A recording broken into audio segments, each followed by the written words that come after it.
It's Nolan. Now, before we get started, make sure y'all hitting that like button. Make sure y'all sharing it on your respective platforms. Let somebody know what we're doing today. Now, let's get into the show.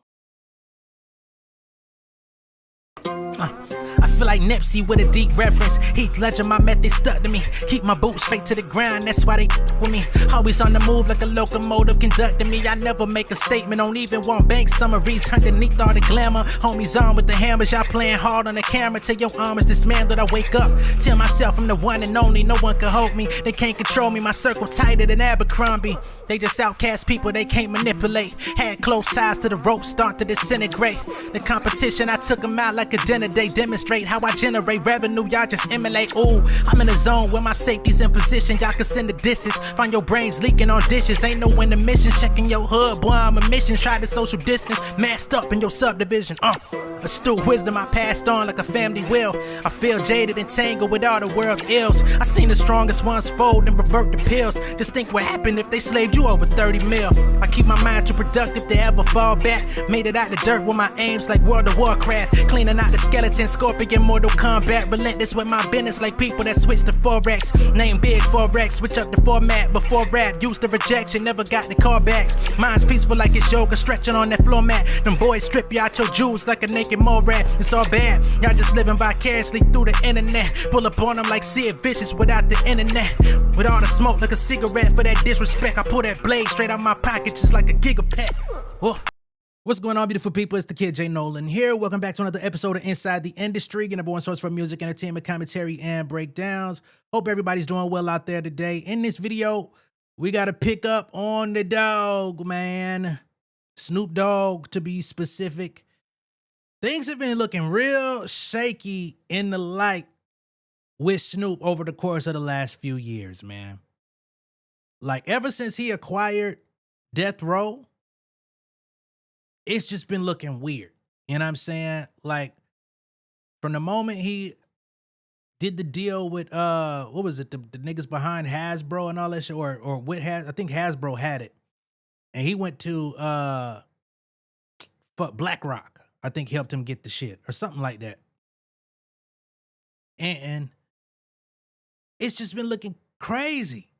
You know, the shit he did with the NFTs, took all the music off of streaming. You know, I think the intent behind that was to get full dollar value out of the music instead of fractional shares on streaming platforms, which I understand. And on paper, that looks like a great idea. But then on the other side of it, we keep hearing about the artists on Death Row who feel like their music is now being taken by Snoop and not being distributed properly from the financial standpoint. So now we have Nate Dogg's son. And he's got an interview out where he claims that Snoop Dogg has actually gone and physically taken the masters that were owned by Nate Dogg literally out of Nate Dogg's, these boys say out his grandmama house. So I guess Nate Dogg's mama. And he's trying to find some answers. He said he talked to Snoop. Snoop said he would never do such a thing. But he's looking at this whole situation very strangely, as am I. Because it wasn't that long ago that Daz Dillinger was coming out here saying he had issues with Snoop about masters and that Snoop was trying to run off with his music, but he wouldn't sign off on it and all this different type of stuff, which had caused a fallout with them. But once Corrupt was experiencing some medical issues, I guess they decided to bury the hatchet. He put out this AI video of everybody being at peace. I don't know why he did the AI video. But again, I guess it was to show solidarity, although they may not have been able to do it in the flesh. I don't know. A lot of crazy shit going on with these OGs, man. But I do feel like the timing is just too coincidental. Like, Daz was just talking about this shit. I did a whole video about it. And he said that this has been an issue between them for years, but ever since this whole Death Row thing, it's become even more of a problem. So let's go ahead and pull up this video from Nate Dogg's son and his perspective of where his father's music is currently residing. There is something going on. There's a feud right now, and I'll be the one to say it because it's my family, and it's like, and I'm who I am, and some shit went down at a show, you feel me, recently, and it's like, you know, I feel comfortable sharing and speaking on it. But supposedly Snoop, you know, got the okay from my grandma to go to her house and get my pop's masters. She, you know, pretty much showed him where the masters were, however this occurred, and he left with the masters. My uncle, when my daddy got sick, my uncle placed the masters at my grandma's house. Gotcha. He wasn't aware that Snoop went to my grandma's house and got the masters. And I'm only repeating what my uncle is like riding on. Like, and when I say riding on, like, me and him just got into a big feud at Warren G's show recently, like in front of a lot of people, and it was like embarrassing almost. And I want to get this off because we ain't talked since, and this is something that I'm speaking on as to, you know, like shit that's affecting me on some, like, man, this shit kind of whack, you know, like, cause I don't know what's what, but I'm just sharing what's out there and what's what I'm being told. And what Snoop has always told me is, you know, he don't got it and he don't know you, and he would never do something like that.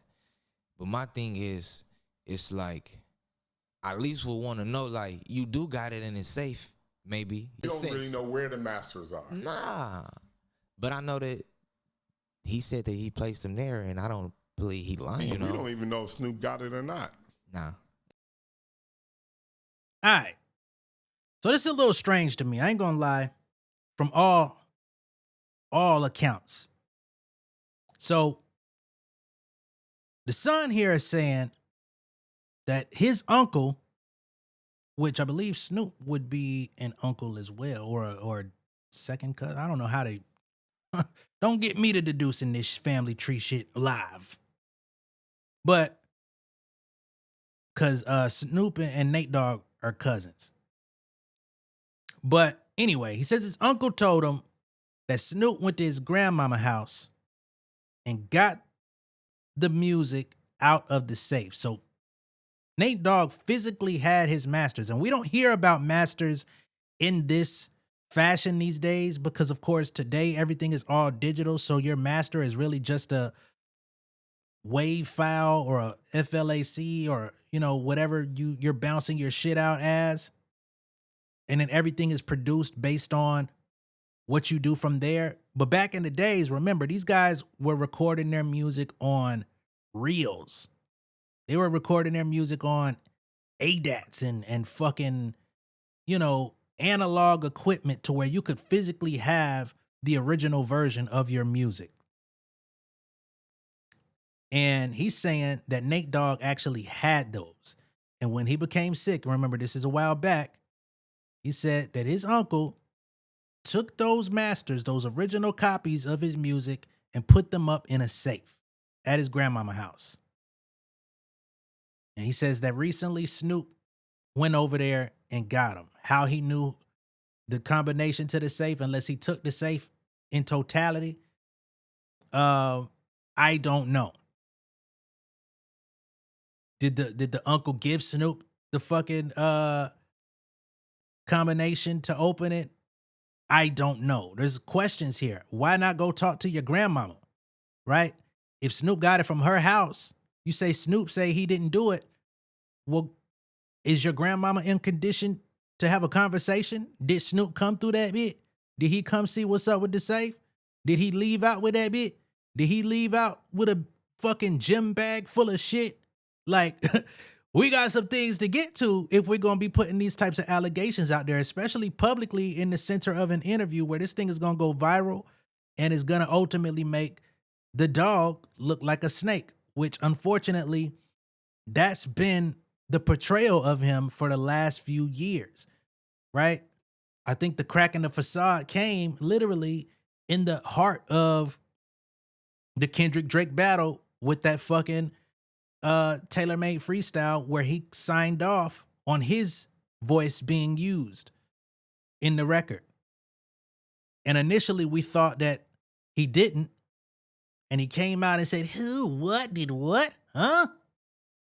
And I remember looking at that shit like, I don't know, man, Snoop, that ain't a natural reaction to a nigga whose voice just got used artificially on a song. Like, it don't seem like you give a fuck, you know? So from there, it just kept being like, damn, Snoop here, Snoop with the Trump niggas at the motherfucking crypto ball, Snoop over here doing this. Family calling that nigga out. Warren G called him out, trying to ice him, said Snoop trying to ice him out from being present at events, but shouting him out like everything is all good. You got Dad saying the same shit. You got Dad saying Snoop trying to take the nigga music. Something has got to fucking give. This nigga been out here looking shady as fuck. Now, interestingly enough, with Nate Dogg's album, G-Funk Classics Volume 1 and 2, this is probably the music that Nate Dogg owned, right? Because this album originally came out in 1997 on Death Row, and then it was removed from the market a week later due to legal issues at Death Row. It was then re-released as a 2-volume set by Breakaway Entertainment on July 21st, 1998. So it was released independently also through Dogg Foundation, which I'm going to have to look up what the fuck Dogg Foundation is. But that's an independent release. Okay? Now, the album after that, Music and Me, was released via Elektra. So I'm quite sure he probably didn't get his masters back from Elektra. So I'm thinking that the masters are probably surrounding this particular album, G-Funk Classics Volume 1 and 2, which is deemed as a classic. And we saw Kendrick Lamar pay homage to it in the Squabble Up music video. You know what I'm saying? So it definitely, I'm quite sure it regained some streams and value and everything after being paid homage. You know what I mean? Which I'm quite sure. I wouldn't be surprised if when he seen that, Snoop took his, like, shit, nephew just paid some homage to the Nate Dogg shit. Let me, hold on. Nigga, that's not even Death Row catalog. Why are you fucking with that? Why are you tampering with that? So I don't know. If that album gets re-released on the new Death Row, we gonna know something for sure. Cause what the fuck?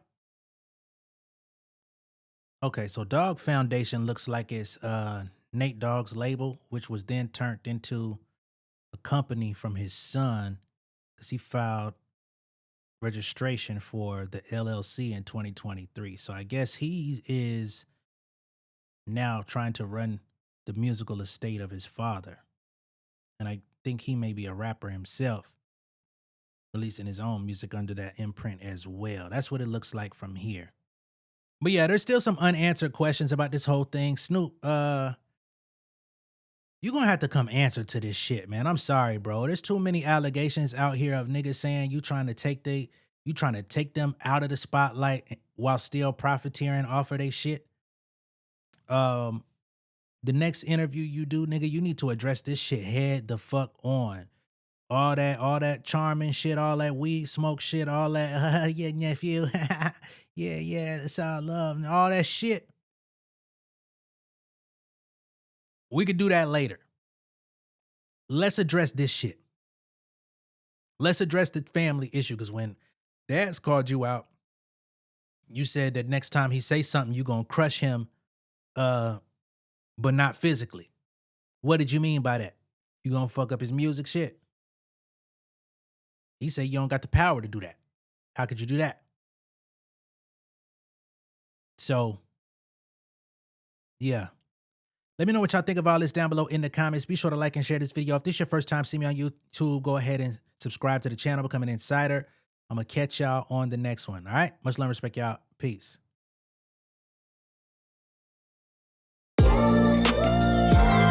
Yeah, family over fame in this bitch, yeah. The glory of living righteous is setting in. My street knowledge and education's a perfect blend. Young mogul, independent, I've been setting trends. The first one from my family to be faithfully wed.